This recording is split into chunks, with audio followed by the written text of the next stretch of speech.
Let's all go to the lobby. Let's all go to the lobby to get ourselves a treat. Let's all go to the lobby. Let's all go to the lobby. Let's all go to the lobby to get ourselves a treat. Welcome, ladies and gentlemen, to the Double Feature Picture Show, where every week me and David bring two movies together, we set them up, we knock them down. Sometimes we're trying to kill a weekend, trying to find a great movie marathon, but we're always trying to find the best double feature. David, how are you doing? Well, Dean, sometimes we're just trying to get it right, and I'm trying to get it right this time, in that these two movies, well, I feel like we did get it right. I feel like we really picked out another pair. I don't know where this thought comes from, but I think some discussion of a little bit of comparison to some greats such as Lethal Weapon and Die Hard come to mind. Some other great, fantastic... this might even rank up as one of my favorites, like Back to the Future and Raiders of the Lost Ark. A lot of fun going on this week in the Italian West. I gotta agree with you. This is probably one of my favorite double features we've done so far throughout the year. Just it's the perfect time limit. It's the perfect setup, perfect payoff. There's action, there's a little bit of romance, there's adventure. It knocks it out of the board. And also there's a bit of comedy with these awful dubs. Oh my god. Oh my god. They're not even trying. I would argue even there's a bit of comedy in A Fistful of Dollars that I didn't expect but was fully welcomed. You don't often see such a comedic version of Clint Eastwood. Not really. It's hard for me to imagine Clint Eastwood playing comedy, which is weird because I feel like he's had a long enough career where he's done comedy, right? There has to be one role he's been in that I just don't remember. Probably. I mean, off the top of my head, I can't quite think of anything, but he's Clint Eastwood. I mean, it's bound to happen. Well, for everyone out there, on this episode of the Double Feature, we are continuing our month-long exploration into world cinema. We're looking at movies from all over the globe, and this week we landed in Italy. And instead of exploring, Italian neorealism, the highfalutin, ultra postmodern narrative structure of Italy that has come to evolve out of the film culture, we're looking at spaghetti westerns because they're awesome, and we really wanted to watch spaghetti westerns.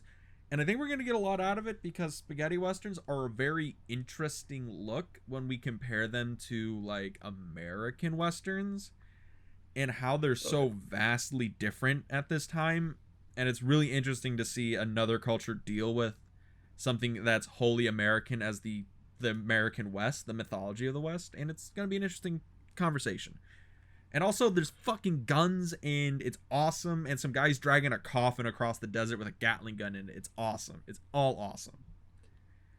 Yeah, a lot of interesting things going on here. I mean, I don't even know where to begin other than... I guess let's let everybody know what we got going on, and then we'll just dig right into the discussion because it's going to be a whole can of worms. It's going to be so much fun. A can of beans, maybe, in light of our genre this week. So let's see. Let's dig into these log lines. Yes, the log lines, the elevator pitch. David, what are these movies about? So we got everybody caught up.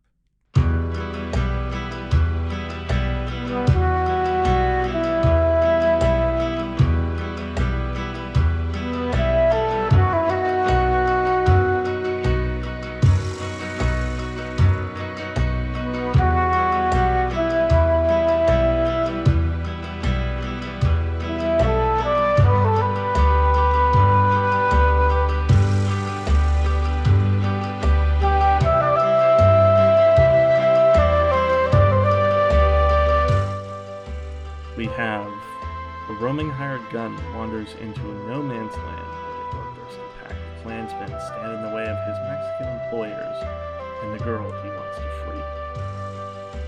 A roaming gunslinger inserts himself into the middle of a smuggler's feud to come up with some cash, risking life and limb to correct the chaos he's unleashed on the town. And for reference, that was Django and then Fistful of Dollars, because they're basically the same movie if we get down to it. It was pretty hard to describe the protagonists of both movies without repeating myself. Okay. Yes. Okay. But yeah, so we have Django from 1966, and we have A Fistful of Dollars from 1964, starring Franco Nero and Clint Eastwood, respectively. Both are classic spaghetti westerns in the truest sense of the term. Fistful of Dollars is probably the one that like popularized the genre in the rest of the world, and Django is kind of that like the weird cult classic one that most people probably don't know about. I feel most people know about Django because of Quentin Tarantino, right? Because of Django Unchained. Yeah, probably. I mean, I feel like the Django cult following was probably fairly non-existent until when did Django Unchained come out? Like 2016 or something like that. Probably earlier. Now I'm sitting here wondering what Quentin Tarantino's filmography was. It's not about him this week. I mean, it half is. Although but, he probably would want it to be about him, but it's not the point. The point being, I mean, I mean, both of these movies, great soundtrack, gunslinging fun, great leading men, questionable scripts at times, but we roll right along with it. Yeah, I don't know. I could not probably. These are two films that have things wrong with them, but you wouldn't want to change a thing about them. Yeah, these are the classic definition of like the best kind of movie to enjoy. Like you don't like those kind of movies, right? You watch a movie, you don't really want to like. You're not there to analyze it. You're not there to just turn your brain off. You're there to enjoy it. These are like this isn't a fine glass of wine. This is an ice cold beer on a hot day. You just like sip it back and just enjoy the moment. And these movies are that. They're so much fun. A little foam, but a lot of flavor. Exactly. But before we jump into the movies proper, let's get a little bit more out of our introduction, David. Why don't we give everybody a little rundown of the spaghetti western genre thing that existed in the 60s and into the 70s a little bit. Yeah. It's kind of a weird genre, right? Because it's not... Oh, certainly.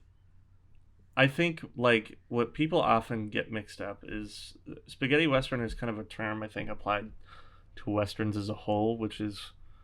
Yeah, I don't want to go calling it incorrect, but the reason we call them spaghetti westerns is it's slang for, Italian, marinara sauce. It's the whole gabagool,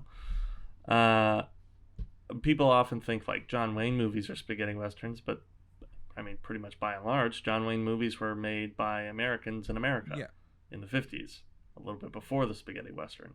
And then that travels over to Italy, some cool young directors who... one of which this may or may not look like a Tony Soprano. Just a little. Sergio Corbucci looks like Tony Soprano if he wore more sunglasses. I would be afraid to meet Sergio Corbucci because he would probably put a hit on me. He looks like that kind of guy. Exactly. But for some reason, they're fascinated with rattlesnakes and donkeys. Yeah, go figure. I've never quite really understood what Italians get out of the whole American West thing. I get what Americans get out of it because here there's a huge emphasis on justice and kind of this black and white good and bad story that I think just kind of aligns, and I may have, I guess, tripped onto the answer, but it aligns with good American Christian values. Well, whereas I guess now that I think about it, Catholics also have that. So, go figure. I kind of get where you're coming from because that was the classic archetype of the Western for decades and decades and decades was you have the white hat hero and the black hat villain and they meet in the middle of town. They have their shootout and 90 minutes later, bad guys defeated, good guys win. And the spaghetti western kind of altered that a little bit because these main characters, our heroes, are way more morally gray. They're not Yeah. the sheriff or the marshal. They're the drifting gunslinger. And I think we would be remiss to neglect the fact that the Italian filmmakers stole a lot from Japanese filmmakers, particularly Akira Kurosawa's Yojimbo, because Mhm. let's be honest, everyone, like at least 50% of like spaghetti westerns are just remakes of Yojimbo, just with cowboys instead of samurai. Like I'm not throwing stones here. I'm spitting facts. I mean, what is film without a little bit of quote unquote inspiration? Exactly. Um, yeah, I think some people label it as like stealing. I always go back to this kind of idea that maybe our world is a little smaller than we think, and that yeah, they probably saw the Japanese films and then were like, I want to take that. But I think it also comes from a thing where it's like, well, the story can only be so much different when we're all people. And I feel like this kind of story of roaming gangs and roaming warriors that come in to cut a path of righteousness, as we'll say, I think it exists across all cultures in some way, shape, or form. Though I'm sure it doesn't quite happen with so many cigarettes hanging out of one's mouth. I mean, you would be surprised. Yeah, that's kind of the unique thing I think that goes on within the spaghetti western is this kind of like injection of cool that we have, as well as kind of a moral gray area Mm-hmm. that starts to exist. Traditional westerns are like you said, more white hat, black hat, whereas I think now we're starting to see heroes that are corrupted, maybe like learning for themselves. That kind of makes the movies not so boring. Hmm. Well, I I honestly I gotta agree with you because I will say like I like westerns. That's just me. I like older westerns, John Wayne westerns. I dig those. But there's just something about these westerns, the spaghetti westerns. Your Fistful of Dollars, Good, the Bad, the Ugly, Django, Hang 'Em High, Outlaw Josey Will. These kind of westerns that just work, and it's what you said. It's that cool, right? Like these are cool, like capital C double O L cool, and that's kind of what the Italians are really good at. They can make anything cool in movies. But Yeah, why don't we just get into talking about some of these? Or do you got a little yeah. bit something else you wanted to put your stamp on spaghetti westerns before we move on? No, I think I'm ready. I was gonna ask which one did you watch first because we have a Fistful of Dollars billed as first, but I went Django to Fistful of Dollars. Ooh, I went the opposite. I went Fistful of Dollars to Django. I think they were good either Interesting. way. I ain't gonna lie. I think they were great either way. I ain't gonna lie. I kind of I want to would talk about agree. Django first, to be honest. Yeah, it kind of was like the quicker watch of the two, so that's why I went towards that one first. Mhm. I also think that it was in my mind, it felt like a good appetizer to kind of the technically better film. That I mean, I'm not gonna lie here, Dean. I'm sure you noticed Django had its stitches were I showing. mean, I'll admit that Django felt like there were some actors or costumes that were borrowed from other movies. We'll put it like that. It I won't say it was a cheap movie, but it looked a little sourced, we'll say. Sourced or even I don't know if you've noticed in the opening Mm-hmm. bit, but we were kind of in a nondescript gutter somewhere in the wilderness. Yeah. Listen, because the first thing you get out of it is that there's this great title track that Dean has mentioned to me he listens to unironically, and I don't even think you have to label it unironically. It's just a great track. I legitimately, after watching Django, I put the title song, the song Django, like on repeat while I was at work, like working on the computer, because that song is a banger. Like, if you don't watch the movie, listen to the song. It's so good. I agree. But it's over kind of this. First of all, we're looking through the eyes of like an 150 millimeter lens. Oh yeah, because I mean it is kind of weird in that way. But we're also looking at that, albeit the character image is cool.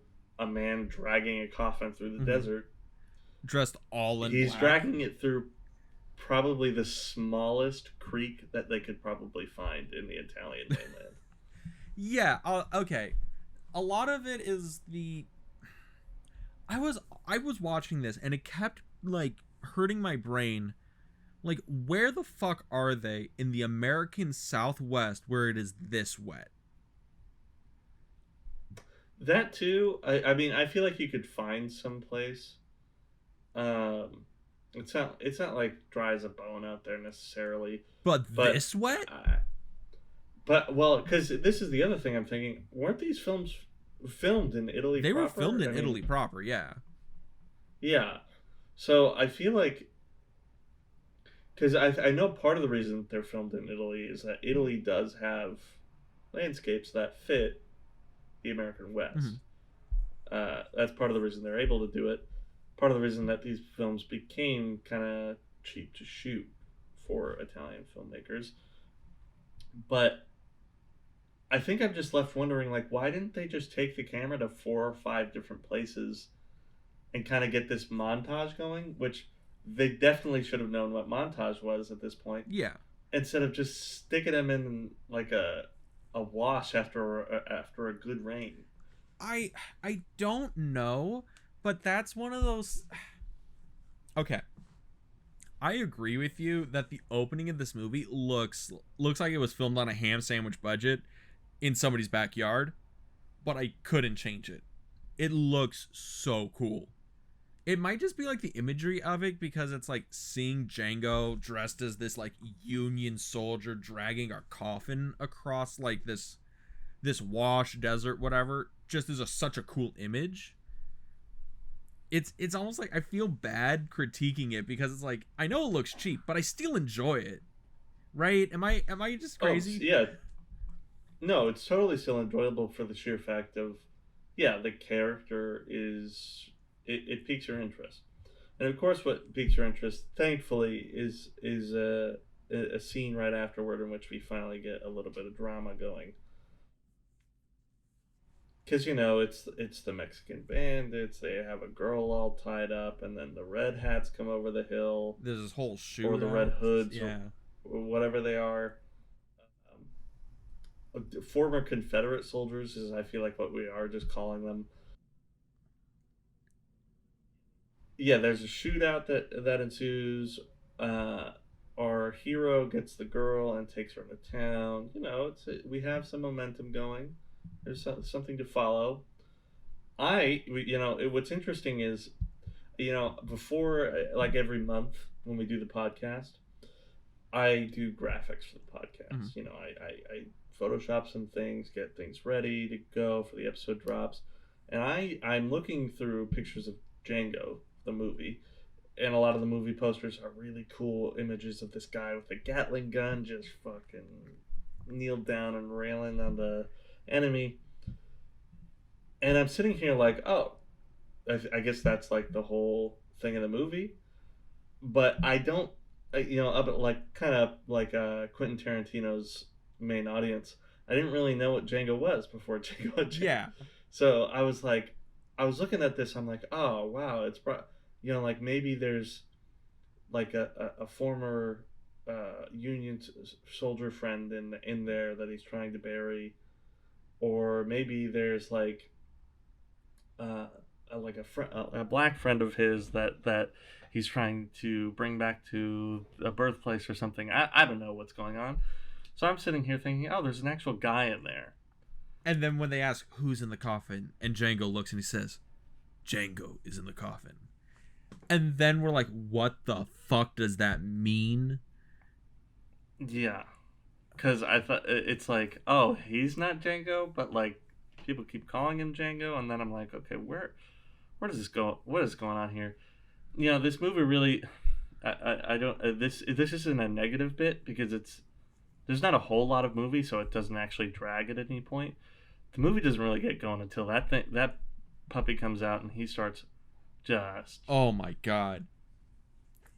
beating down the enemy, and it only happens at I say this acting like it's 45 minutes, and it's only at like 28 or 30 minutes in the movie that this scene happens. And it's still engaging up to that 20-30 minute point. It's just one of those things where it's a lot more like, we don't really know Django all that well, but we kind of meet the townsfolk and we kind of get in depth to like the conflict. Yeah, a little bit of the setup.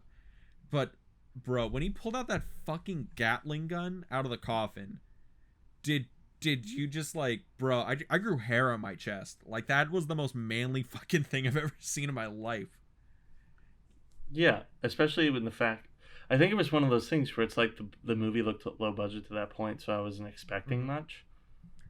This is where they blew all their budget. that fucking gun, yeah, and him killing like 80 dudes with it.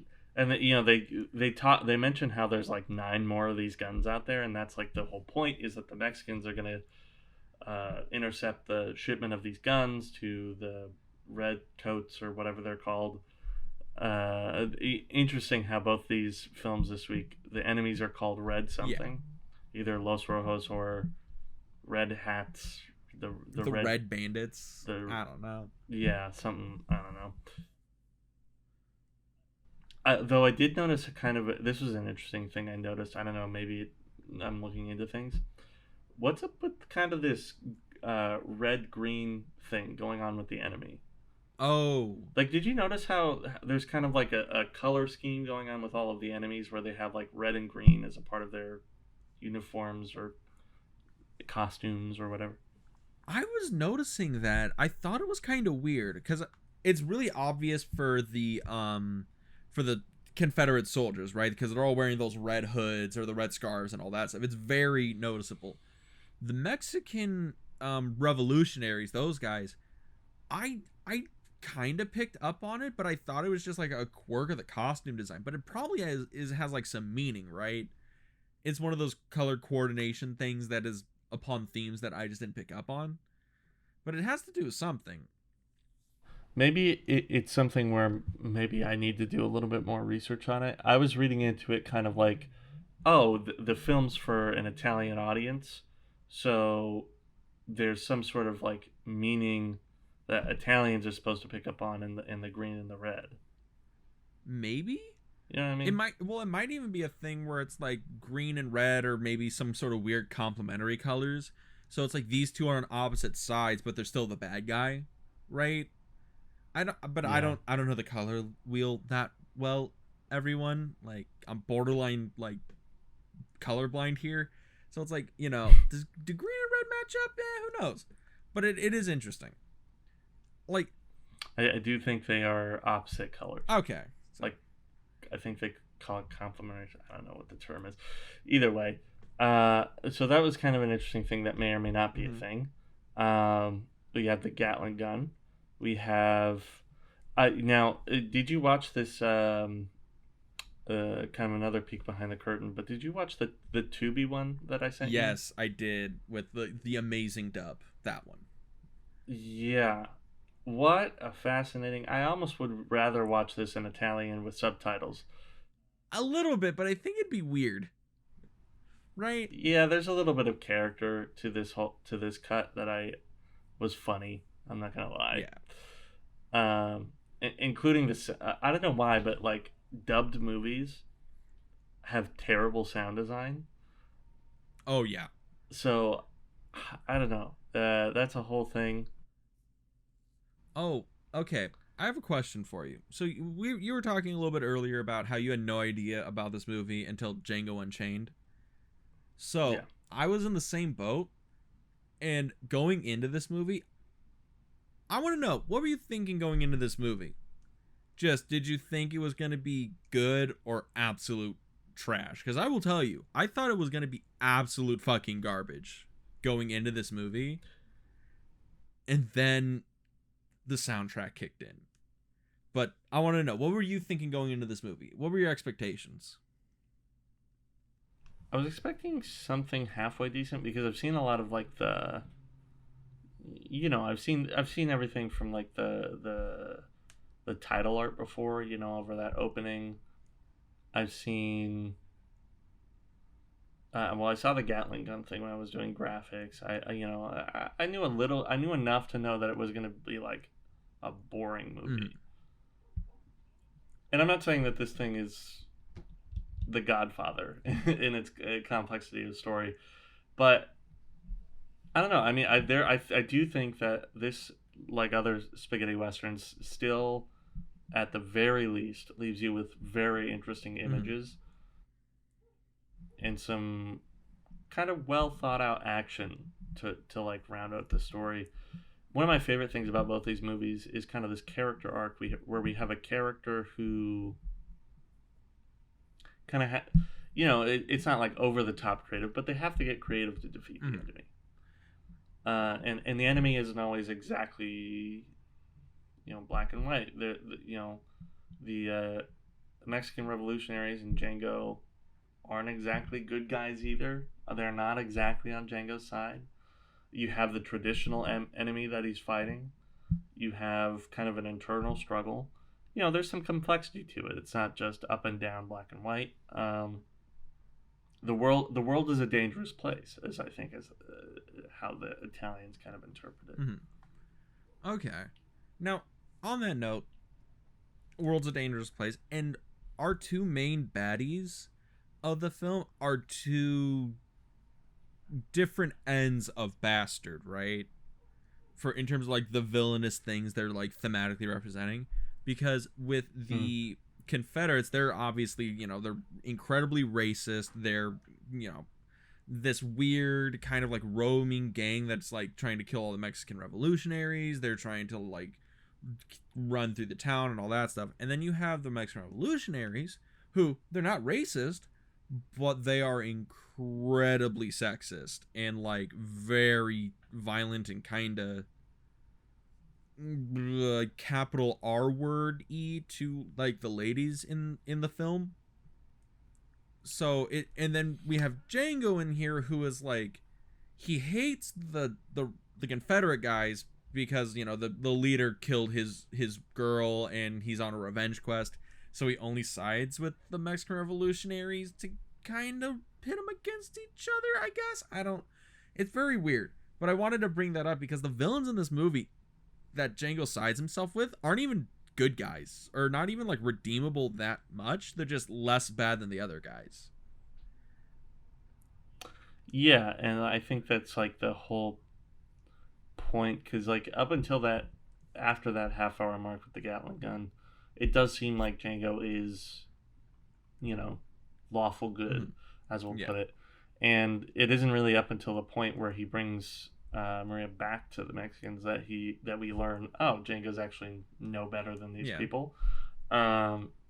He's lied to her the whole time, basically. And then the struggle from there on out becomes like Django teased this bit of good he had inside of him. He knows he can act on it, and now the girl is bringing it out of him. Now, of course, that's a little bit simplified and everything. And the thing that I always go back to with westerns too is that, unfortunately,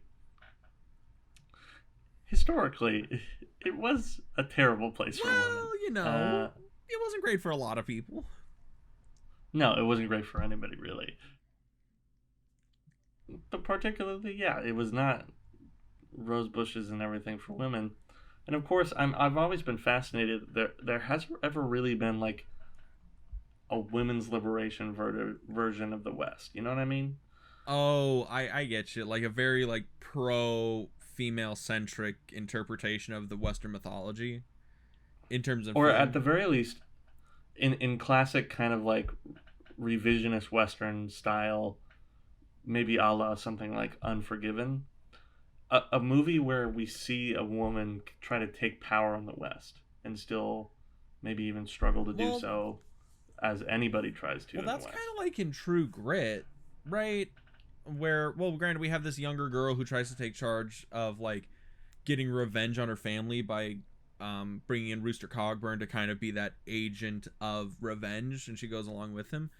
But that might be the only that might be the only example I could pull out of my ass that's halfway decent.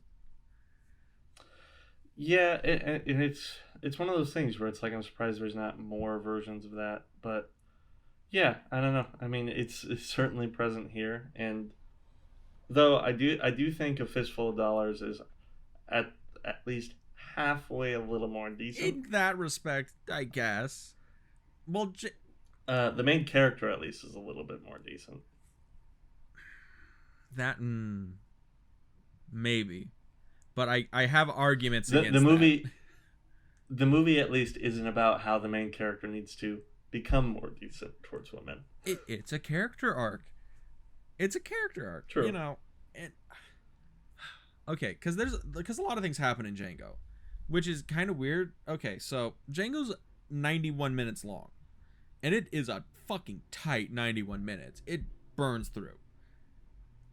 And I'm not gonna lie, I kind of lost track of the plot about halfway through. I came back around, but I lost track a little bit because I just kind of got caught up with Django murdering people and being a badass.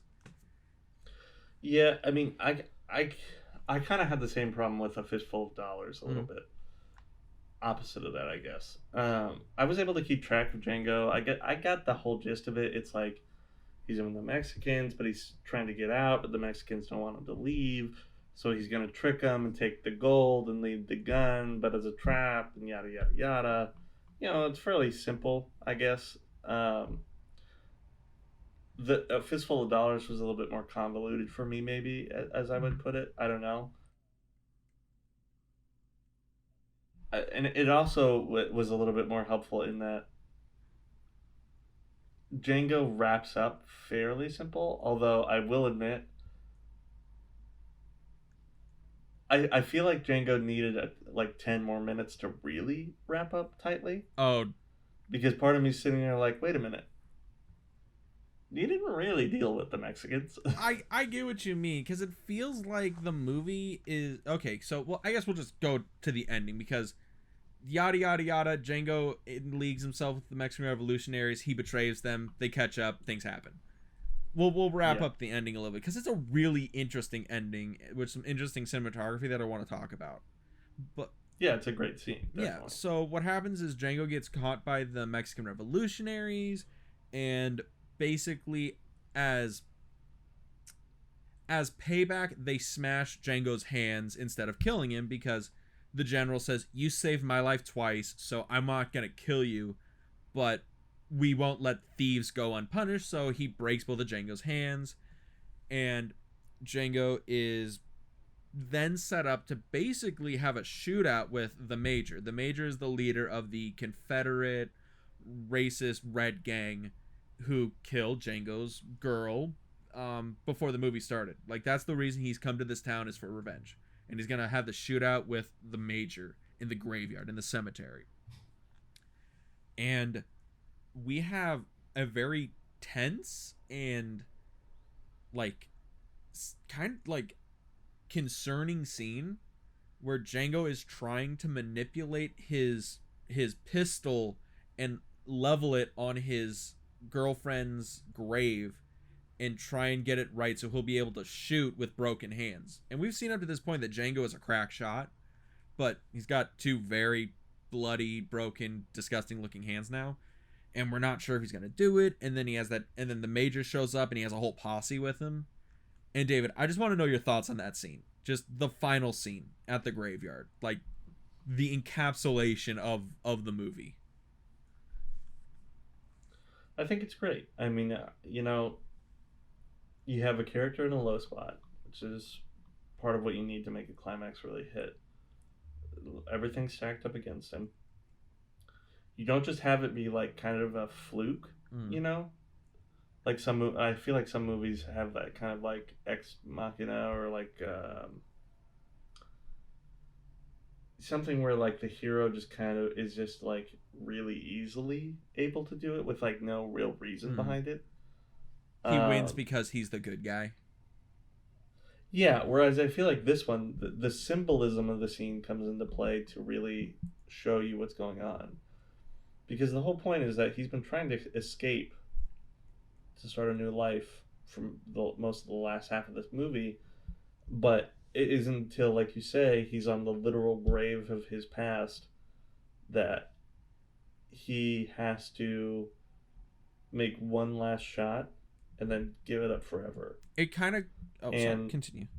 Then, well, I'm just saying, like, that wraps up with my favorite part, the symbolism, like the bloody gun being left on top of the crucifix. Oh, that image, that final shot at the end of the movie, I want that as like my screensaver forever. It is a gorgeous shot. There needs to be like a special edition poster where like that is somehow just like that on a background. Oh my god. Of something. It is gorgeous. Because it encapsulates everything, not only about this movie, about like the West, because it's the revolver, it's covered in blood, it's on a grave, it's just all these bodies around him, it's the final gunslinger going up and over the hill, it's the end of the story, the end of the West, the end of his journey, and it's beautiful. But on the thing you were talking about where it's the perfect culmination because he's on his past, he needs to let it go. That's probably goes into the symbolism why he's dragging the coffin. He's literally dragging his past behind him. It's weighing him down on his journey, is that past. That's why he says Django's in that coffin, because he wants to lay the Django of the past to rest and move on. Yeah, that's kind of true, because he, like, in the midpoint of the movie, the whole point being that he wants to trade in the coffin with the goods in it for the money to go start the new. Yeah, I think the whole thing is there the whole time. That's kind of the lesson I think I take away from this most, aside from, make your movie visually interesting and badass. Yeah. Is that symbolism can be just as good as action in movies. And even when like the action is simple as, well, the hero makes the shot, but he's making the shot while perched up with broken hands on the grave of his girlfriend that died because of the same life he's leading. I think that symbolism can really make up for some quiet action. Yeah, and this movie is fascinating, right? Because by all rights, this movie should be kind of a mediocre like film, but it just hits every right point to make it great. Maybe not great, but damn good. Damn good. Yeah, it does its job, I think. So yeah, is there any other big points you want to give to our boy Django before we move on? Because I can keep gushing about this movie. Like, honestly, I'm probably gonna watch this movie again after this episode. It was really good. I really enjoyed it. The endorsement. No, I mean, great casting, great direction. Yeah, overall, I mean, enjoyable watch. Right. Also, on that note, I think Franco Nero, our main actor, has one of the most photographable faces I've ever seen in movies. Certainly very, oddly enough, reminded me a lot of Leonardo DiCaprio. Right? Like I kind of see why Quentin Tarantino casted Leo to be the guy that goes and does spaghetti westerns in Once Upon a Time in Hollywood. Yeah. But yeah, it's really good. Well, with that little bit, let's move on to our next film, part 2 of our double feature, A Fistful of Dollars, right after this.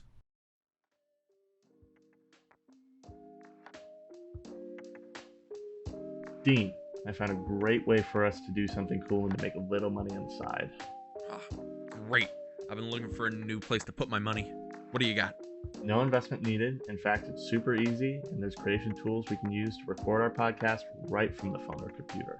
Wait, why would you record a podcast on your phone? You want? No, never mind. Where do I put my money for this? I don't need any of your money. We can even get our podcast distributed to big streaming platforms like Spotify and Google Podcasts. Oh, I get it now. We're talking big business here, okay? So you're going to need a lot of money from me. How much money are we talking here? No, definitely don't need any of your money. In fact, we can make money from the podcast with no minimum listenership. Okay. Now I think I'm getting what you're going at here.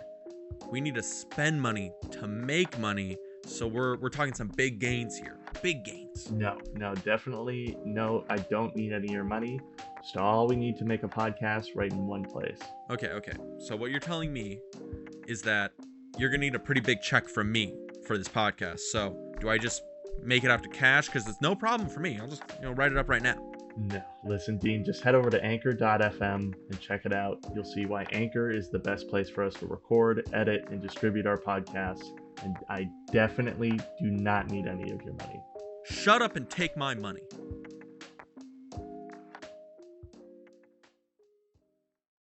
Welcome back, ladies and gentlemen, to the second half of our double feature podcast extravaganza exploring the spaghetti western genre. Here with a fistful of dollars. David, what do you got to say? I don't think there was one fistful of dollars in this movie. There was gold. There was gold. No dollars. No dollars. No fistfuls of anything. No, there was fistful of lead. Pew, pew, pew. There was chestfuls of lead, that's for sure. Lots of very good movie. I don't think I'm the first person to say that. I would be surprised. I would be surprised. But yeah, so a fistful of dollars, Sergio Leone just opening, creating, popularizing the spaghetti western genre for the world over, spawning probably the most iconic or one of the most iconic western characters in cinema history, the man with no name, and launching the career of Clint Eastwood. Like, this movie is kind of the precipice of a lot of insane, crazy, awesome shit that happened later on in like film. But yeah, where do we want to get started here? Good question. I mean, I would first beg to wonder, like, why Clint Eastwood in half the movies he's been cast in that take place in the West, why is he always a nameless character? One of my favorite westerns is Pale Rider, so I can't really harp on this as if it's a negative. Mm-hmm. But it's fascinating to me how often he just doesn't have a name in these movies. I think the name's irrelevant. Maybe so. I think what we're seeing is the mythologized, gunslinger, right? He doesn't need a name. He just comes in, deals out justice, and leaves. Granted, I think in this name, his name is like Joe, which is... Really? Yeah. It's mentioned like a couple of times, but it's like... This is the Man with No Name trilogy, or the Dollars trilogy. I've heard it referred to as both. It's this, A Few Dollars More, and The Good and Bad, the Ugly. Those are part of the same thematic film trilogy with Sergio Leone and Clint Eastwood. But yeah. It's interesting because I feel a lot of people forget that he is called Joe in this movie. Like, he does have a name. It's just the name doesn't really matter. Yeah, I was going to say, because he's listed here as literally Man with No Name. I'm on IMDb, and it has him as Joe. It does have him listed as Joe. Well, there's differing accounts, but you know what? That's okay. Sometimes these things happen, and frankly, Joe is... You could very well have no name if you're named Joe. No Name Joe, people probably call you. There you go. So he's a stranger who drifts into a town. How original. It sounds familiar. Yeah. Kind of a more spaghetti western and revisionist western thing than it was in the original westerns, but I think that's partially... Maybe, there's something symbolic about it that I can't quite put my finger on, but rather than having him be an established person or a person with more of a purpose, it's just kind of this blank canvas that they get to experiment with justice on top of. And it works. It certainly works. Because the one thing I do like about this movie is for being a character with no name, Clint Eastwood comes together to make a very energetic character for the screen. I mentioned, I think, before that he's quite comedic at times. There is some parts in this movie that I'm not gonna say are laugh out loud, but they'll get a little smirk out of you. You're like, okay, that's a clever line. That's a little bit funny. That sarcastic kind of comeback wit kind of thing is all over this, because it's the Han Solo thing where, oh, he's just the sarcastic like asshole, but he's like the lovable asshole. That's kind of what's going on in this movie, where Clint Eastwood is being this kind of sarcastic kind of guy a little bit for some of his lines, and it works out really well. There's also the funny bit where, you know, he goes up to the coffin maker and he's like, I'm gonna need 3 coffins, and goes and does the shootout and comes back and he's like, hey, sorry, I guess I needed 4, and just keeps walking. And that's just like a funny little moment in the movie. And he has that whole thing about his mule and people laughing at his mule, and then he murders everyone who laughed at his mule. I love that moment, by the way. The mule. Yeah, you know, on top of it just being like a really good piece of subtext that's kind of funny, I think it's like Clint Eastwood's very famous for his facial quirks, the grit teeth and the furrowed brow and the squinting eyes, the grit, that bit filter on his cigarette, or well, this was before filters. Yeah, I mean, and I think this is one of the first instances where you really get to see kind of that raw anger come through. Mm-hmm. But the thing I like about it here is it's not really raw anger; it's intimidation, mm-hmm. which I think is less used in Clint Eastwood's career, because you have things like, you know, Dirty Harry. Yeah, like a Dirty Harry. I was trying to think of like any other moments he has in a Western where it comes through, but the famous one is Dirty Harry, where it is literally just unabashed rage, and that's why it's on his face. But this one, I think, is quite almost like he's trying to get a kick out of it himself. Mm-hmm.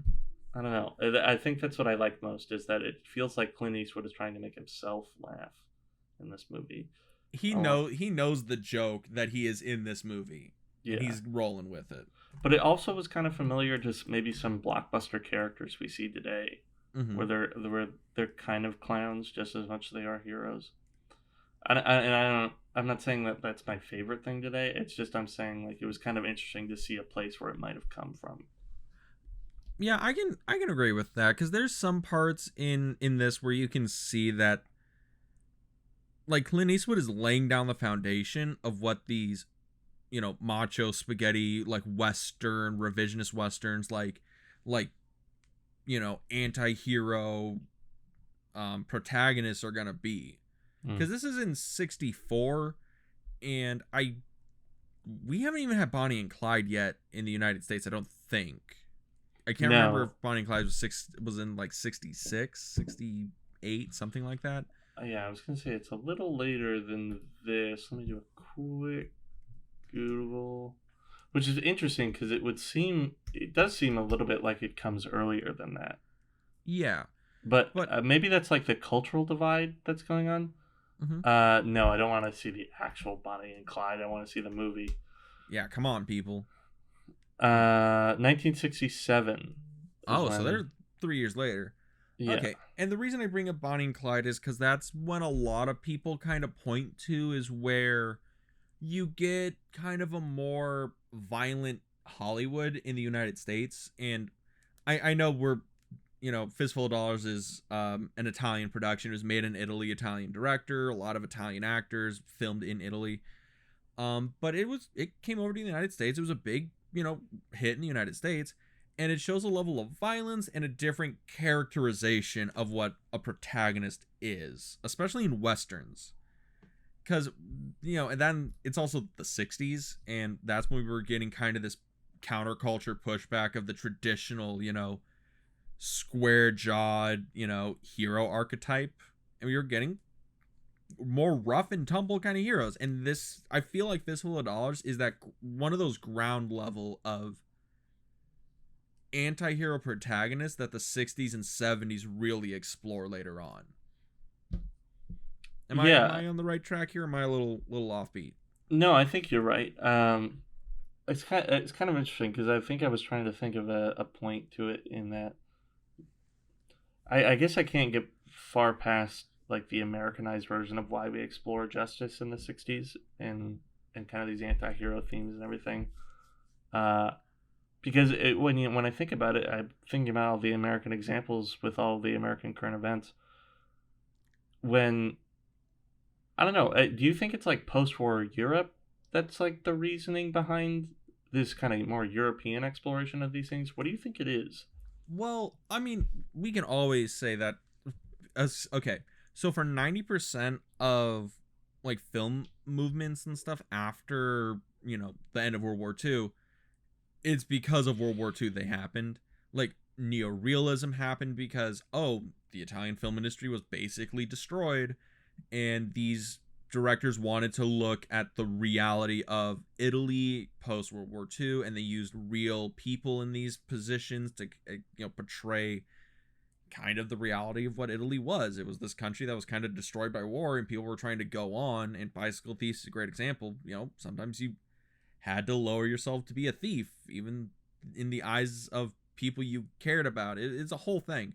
I feel like the image of justice, especially in like the European like sphere post World War II, really changed dramatically, because it's different in the United States post World War II. Because so to let everyone know, our international viewers, for America, we believe we are the good guys because of World War II. All right. The history classes teach us we were Superman in 1945. Like after that, heroes. And a lot of that is because we had no fighting on our shores during that time. There wasn't any of that shit going on.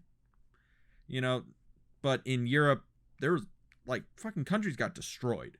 And I feel like that the ramifications of the trauma of that, especially in Italy, because they were under fascist rule from Mussolini, and they had a huge battle and war-torn thing going on over there. I think there was a Italian Revolution and a civil war that went on in the 50s afterwards.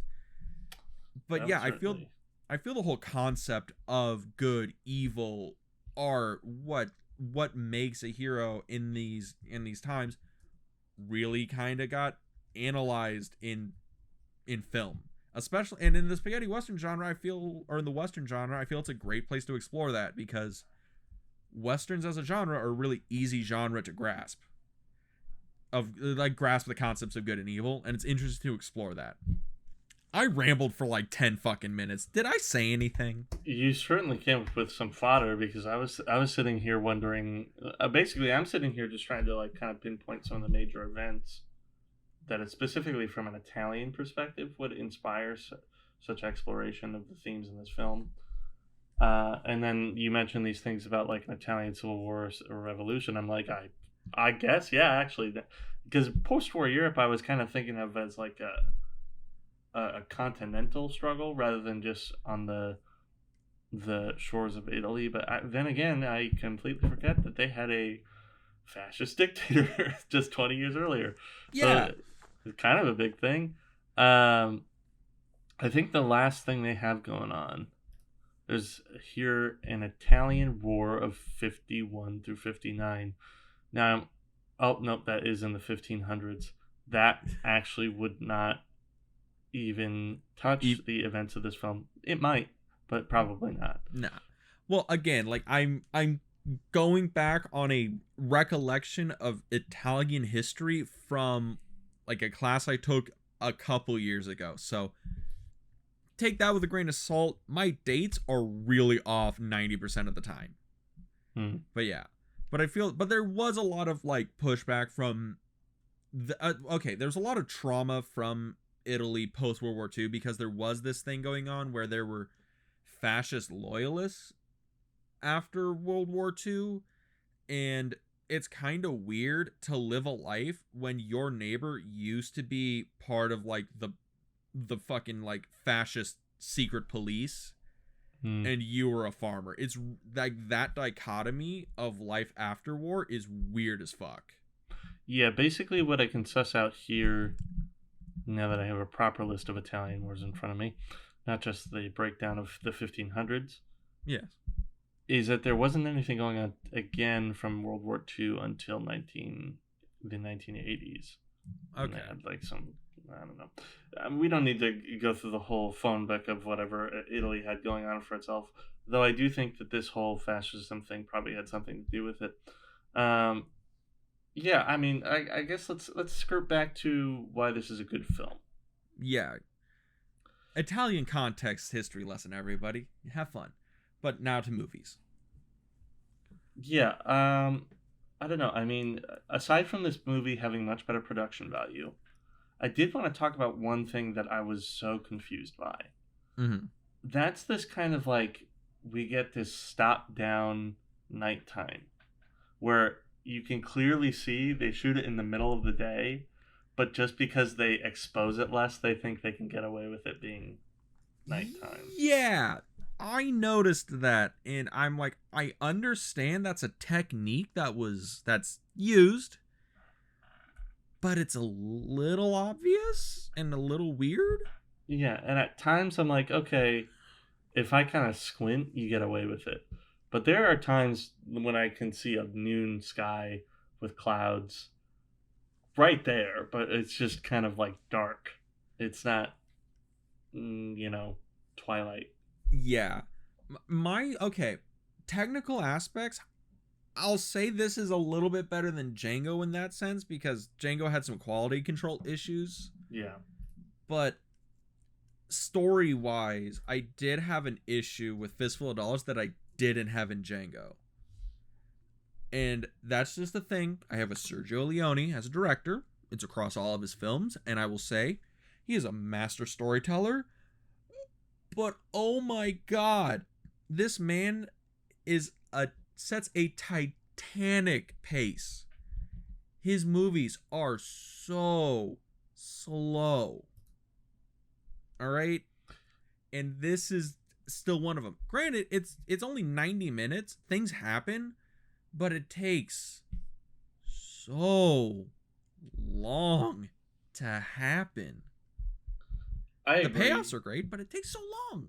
Yeah, the payoff is great in this film. It's just, I think up until a little bit before the climax, we do a lot of humming and hawing. Mm-hmm. There's kind of this whole thing going on with the feuding families, which is fine. The more and more I like say it out loud, the more and more it makes sense that like this may have been like an exploration of justice because of World War II. Because think about what we have going on here is two smugglers gangs going at it that are also militaristic in some ways, and the dispute is over like weapons. Mm-hmm.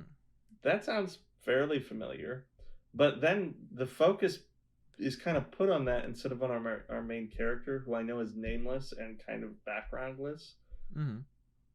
But still, it can kind of, I don't know. I get it and I don't get it at the same time. And maybe this is like our coddled 21st century way of looking at it. Because I will say, if we probably watched this sometime in the 20th century, we would have no problem with the fact that stories unwind rather than have like a formula that they go by.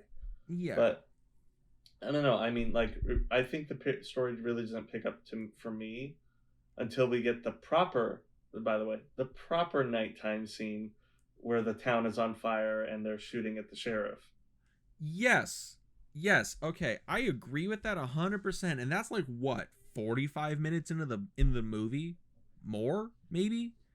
Yeah, at least, and within the last half hour of the movie. Because from there we get kind of this like Night of the Broken Soul, where Eastwood has to go off with which by the way is one of my favorite shots again of the movie, where he's carted away in the casket by the casket maker. Yeah, it's such a and good it like shot. closes, and then it cuts to black, and then there's a transition to the. That is what I will give this movie. The camera work and editing is fantastic, aside from the exposure. But other than that, fantastic. Yes, I completely agree. And I'll say this again. Sergio Leone is a master of cinematic storytelling. His work with the camera is like excellent. How he sets up shots is fantastic, but the guy is so slow and methodical. And don't get me wrong, again, I understand, like to your point, it might just be a thing where us as people in the 21st century, we're not used to unfolding stories. We're used to I don't know, stories that have a lot more like structure, that are a lot more like this happens, like go. Like, do you think that might just be a pull from you think that might just be like a time difference kind of thing? Because I still enjoy older movies. It feels like it's just Leone I just have issue with being a little slow. Yeah, let me take a look at Leone's IMDb real quick, because I'm not well versed in his career. Oh, I can run you down a list, my friend. Okay, so I guess let me ask this question then. Where do you think this is in his filmmaking career, as a level of his maturity as a director? Because I can see and maybe let him go with the fact that, not that I need to let Sergio Leone go, but I would get if this is one of his earlier films, that it's kind of like the Christopher Nolan thing, where he's experimenting with character, because Christopher Nolan is a director nowadays who's famous for also not really fleshing out his main character some of the time. I think we got into a discussion about that when we did what was it, Dunkirk, where he has an issue writing characters. He writes characters to explain his plot, not he doesn't write a plot to explain his characters. Yeah. Well, to answer your question about Leone, where this is, so A Fistful of Dollars is his second film. Okay, right? So then that make a little bit more sense. What's the first one? His first film is The Colossus of Rhodes from 1961. It's this swords and sandals adventure film. Oh, yeah. And I've never seen it. I'm more well versed in some of his other works. Actually, now looking at it, I think that's one of the only ones I've never seen, because I've seen for Fistful of Dollars, A Few Dollars More, Good and the Bad and the Ugly, Once Upon a Time in the West, and Once Upon a Time in America, and he's only directed 8 films.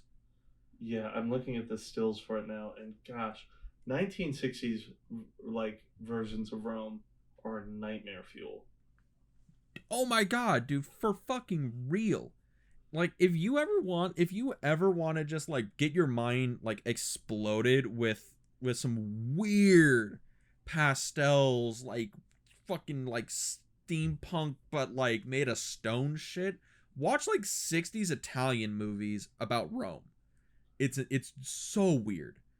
But yeah. So now this all makes sense, basically, is what I'm rounding this back to, is I kind of get, and I think I'll let this slide now, I kind of get why this film is the way it is. And thankfully, Leone's really good at directing his characters, and he also has what literally will become one of the biggest movie stars of this whole century. So, go figure. But it happens. Especially of this genre, by the way. But, yeah, I don't know. I think finally when we do get to this kind of false climax low moment in town, and he's carted away, the Dark Night of the Soul, which is great because I love the casket maker character. And I guess, on that note, before we get to the climax, I actually do like the web of characters in the movie that surround Clint Eastwood, his friend and confidant, not the casket maker, but Oh, the bartender. Yeah. God, is that Ramon? I think so. Or Let me pull up the cast again real quick. We're just gonna no, make no, sure. Ramon's the bad guy. That's oh man, I feel like an asshole because Hold on. I know that guy's. Well, it's hard to remember the names of characters when the main character doesn't even have a name. So Yeah, it happens. yeah, go figure. But yeah, I will say that the casket maker, I love I love the explanation why the casket maker is the only one in town making any money. Cuz I think that's just like a great like setup to like let you know immediately what the world and how this town is. Whereas like everybody's been run out of town except the casket maker, because the casket maker is the only guy making money because these guys kill each other all the time. This town is lawless. Yeah, I think it's also just a reflection of the world that Leone's trying to create, and the world does feel fleshed out too. I'm not gonna, this is a lot more like a Dolan film than I thought it was gonna be. We have a fleshed out world with a wide cast of characters that are a little bit more interesting than the main character, even though the main character does get away with being charismatic at times, Mm-hmm. despite the fact that he's poorly fleshed out. And at least we get a good resolution out of him. Yeah, I that's the thing about this movie is I mean I have problems with it. It's still great. It's still enjoyable. Yeah, because I guess we could finally get to the resolution is the best part of this movie. Yes. The final act of this movie is by far the best. Leone has a thing with like a slow pace, but his payoffs, he knows how to pay off a fucking scene in a fucking movie. Yeah, I don't know if he could have done this any better because it has everything you need. It has the action that resolves the film in sometimes films can get a little dark in their resolutions, especially with these kind of revisionist westerns. But this, I feel like, has like the most widely accessible version of a resolution in a western, where all it is the craftiness that he's using against the villain. Like you should in most films. It's textbook is basically how I would put it. Also, it is by far one of the most badass things I've ever seen in a movie. He just keeps walking at this guy as he's just getting shot down, and he just keeps coming, and it is insane. It's so cool. I would even go as far as to say, on a micro note, that more actors should have taken lessons on how to look like they've taken a bullet from Clint Eastwood, because there's kind of that cliche, a bullet hits you and you go spinning around for dramatic spin effect. Around, fall over, yeah. When really it probably looks a lot more like how Clint Eastwood looks when he's taking the bullet to a steel plate that is tied around his neck, where you're kind of kneeling, you're stumbling, It's like you're getting punched. It's like hitting deer skin. It's not like hitting a badminton puck or whatever it's called. I don't know. Yeah.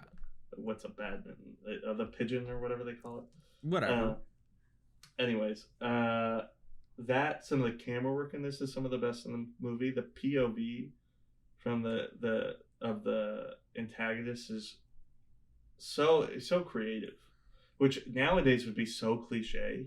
You get this everywhere, but seeing it in this it's kind of, I've said this before on the podcast where we see movies where we see camera movements kind of for the first time. Mm-hmm. I've said this for Mr. Smith Goes to Washington with kind of the wideness of it. I've recently said it, I think, for something like last week with the French New Wave. Oh yeah. We're talking about Albert. This really was oh my god, I don't think I've seen a film that predates it where POV handheld is something we get. You know what I mean? Especially this clean, right? Because it looks, it's all in focus, and it's used perfectly, especially compared with the editing, compared with how everything's cut together.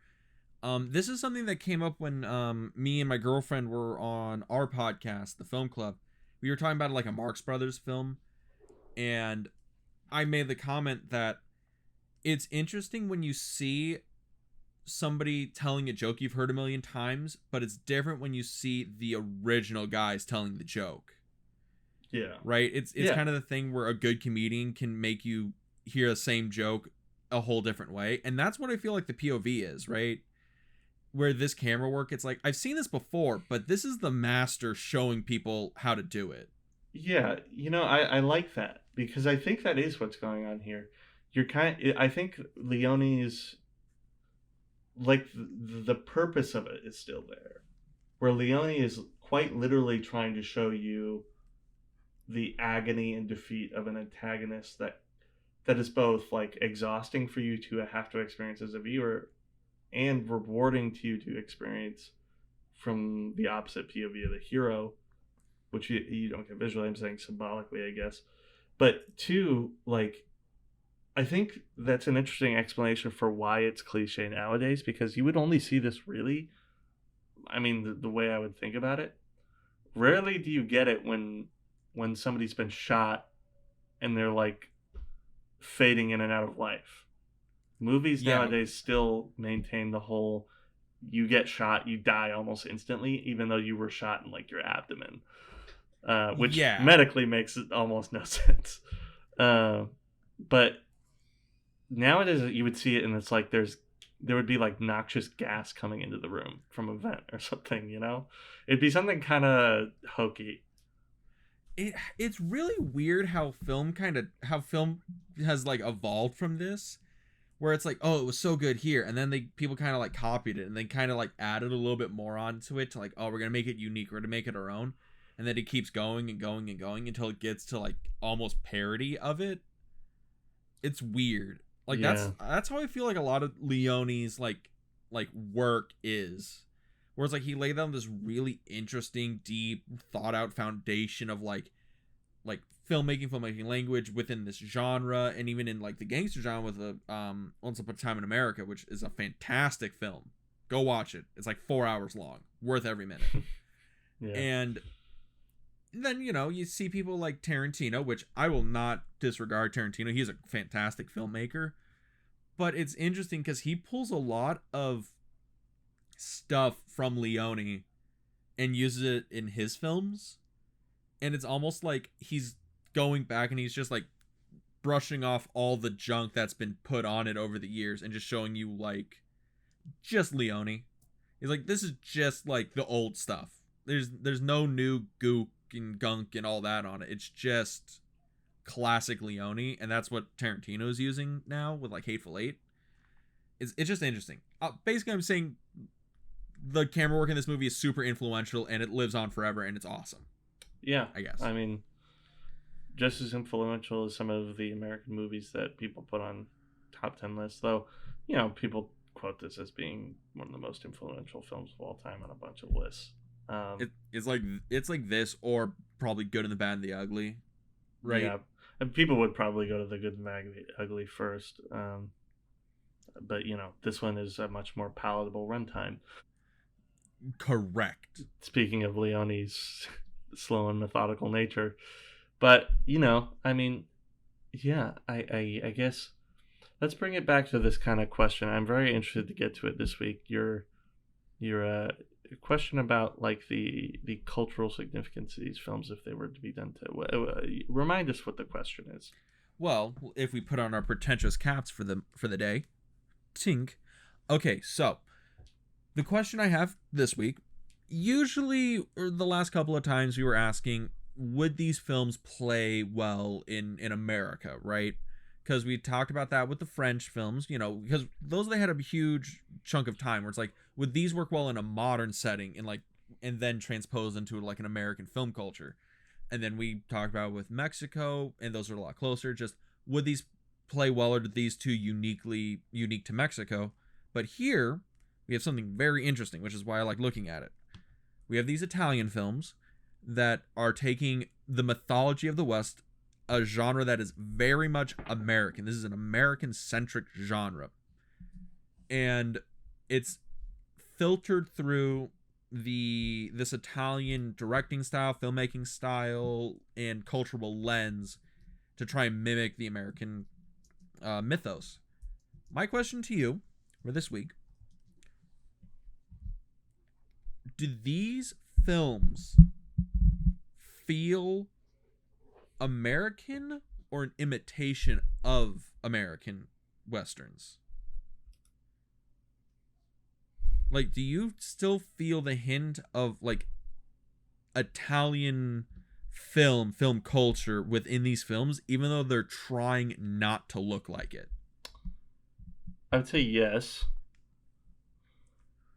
Partially because American westerns, pretty much up until something like The Wanderers, I feel like was fairly cookie cutter, like we get in a lot of other things, like with noir, like with others. Noir maybe a little bit less, but kind of like pre 1950, or probably really pre 1960s, because westerns were still prolific throughout the 50s. It's a lot of static camera, everything's pretty cut and dry. We get what's going on here, aside from some notable differences and some major releases. Whereas I think these are a clear departure from those in most ways, and clearly inspired. These films are very much like the first of their kind of a new type of Western. And we see all the clear signs of that, including the fact that, I'm not like super well versed in Italian film before 1960, but I'm sure there was some experimenting going on, and that experimenting is shown here. It's kind of interesting too, because last week we also have something that's partially inspired by an American film movement, though that one was also inspired by another foreign European movement. Confusing history of noir. This one, is uniquely American inspired. So I mean, it's fascinating. I think that what I come back to here, while French New Wave films were a little bit, I don't know if I want to call them significantly less successful in the U.S. I would they still were go a little bit harder to palate, right? Yeah, I feel like these were probably. I'm just gonna go out and say probably much more popular in the U.S. To speak from personal experience, I have somebody to quote here. So my father, was born December 20 something 1960. I know when he was born, but I don't want to give that much information away.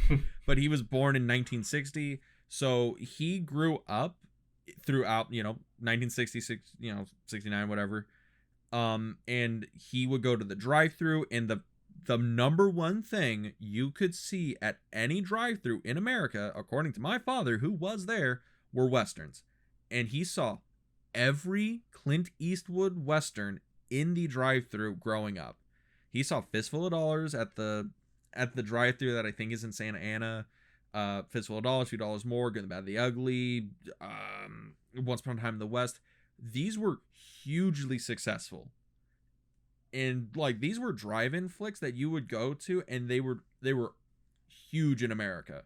It might not have been one of those things where they were like critically acclaimed, but they made money. These things made a lot of money. They were very popular.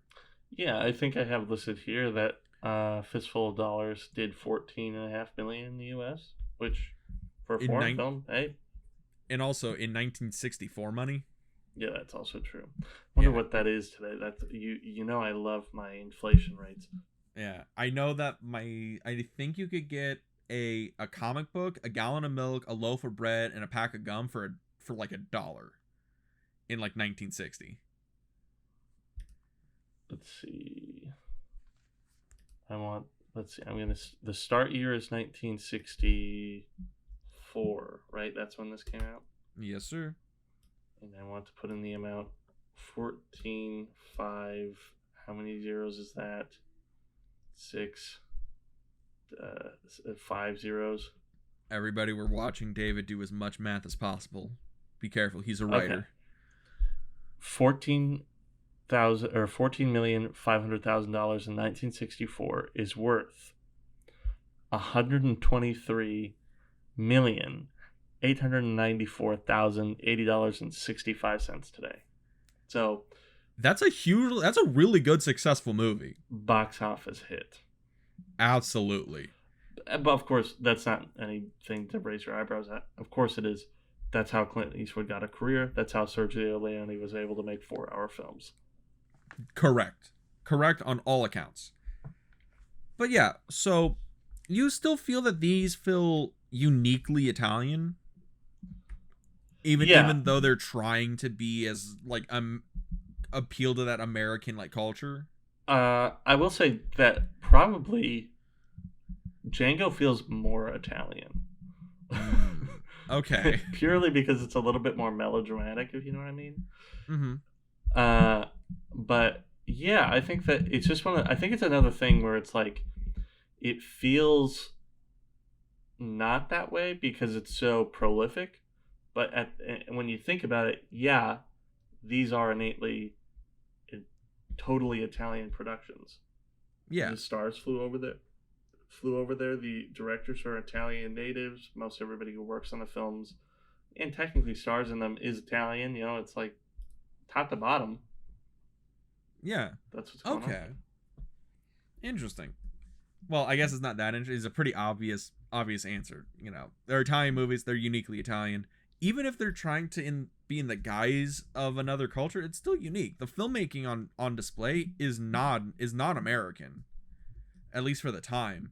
And you can see how it influences American films later on. This is all building up to like New Hollywood. Like all this stuff is building up to New Hollywood. Yeah, you know, I'm trying to think of another version of this that would exist in history. And I really just can't even think of another one. Like another thing where it's like an American thing goes to another country, is clearly inspired by American culture, but becomes uniquely its own. I can't think of anything else off the top of my head. Well, that's where we get the weird part of the story. So, I think I mentioned this at the beginning of the podcast. I can't really remember, but I will acknowledge A Fistful of Dollars and Django are heavily, heavily, heavily inspired by Akira Kurosawa's Yojimbo, which is a samurai film about the lone samurai, the Rurouni, coming into this village and pitting two rival shoguns or mobsters against each other, and there's a whole thing. Basically the story of Fistful of Dollars, except it's a samurai instead of a cowboy. And Akira Kurosawa, sorry, I will pronounce his name right, he deserves it. He basically stated that a lot of his films, Seven Samurai, Yojimbo, so on and so forth, were heavily, heavily, heavily inspired by American westerns of like the 1940s and 50s. 1940s and 30s. Because westerns were a huge just thing that the Americans exported to other countries in terms of film, because for people who don't know, westerns were the #1 film genre the United States produced for like a solid 50 years. Pretty much. Yeah. They were the Marvel movies of like yesteryear. And, you know, it's partially just due to the fact that they were quite easy to make. You had the 30-mile zone. You had your actors and crew all in LA. I mean, that's how LA exists. That's why you get certain things that exist in another Quentin Tarantino mashup in Once Upon a Time in Hollywood, where you get to see the ranch where these things are made that are now inhabited by murderers for some reason. Well, you know.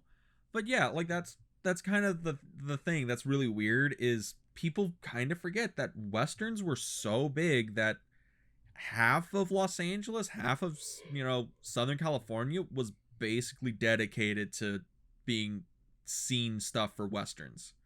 But I bring that up because you know, you mentioned that you've never seen a thing where it's like, oh, another culture took something uniquely American and made it their own kind of thing.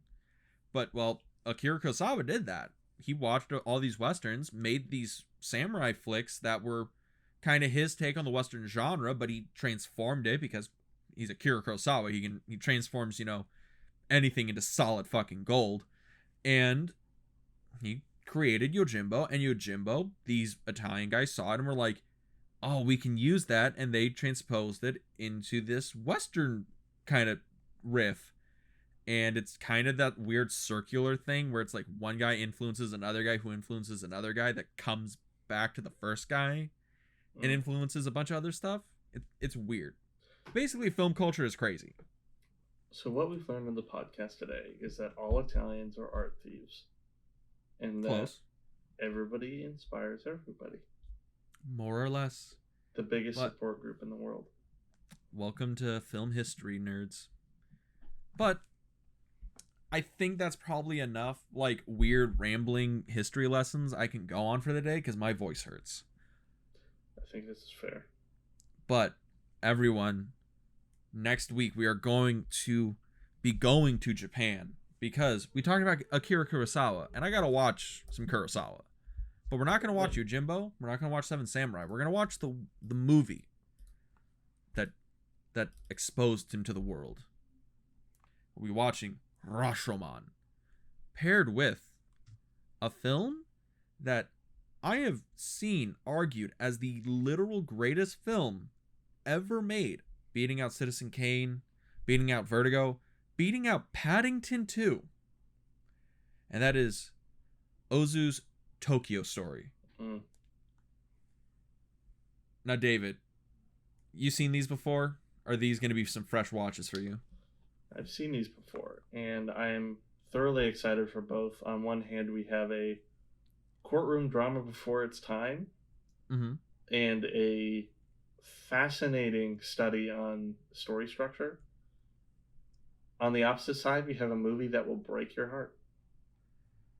A movie that will just look into your soul and just keep pulling until something tears. Oh my god.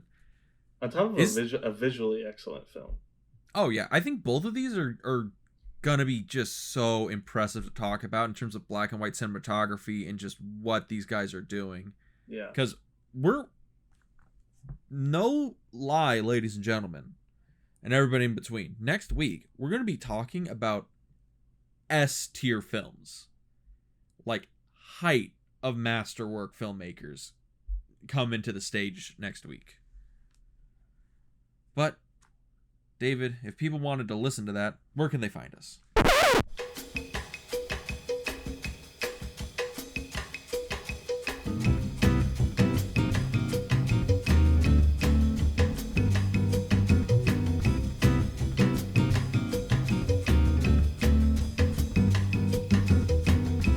Whoa, correction time.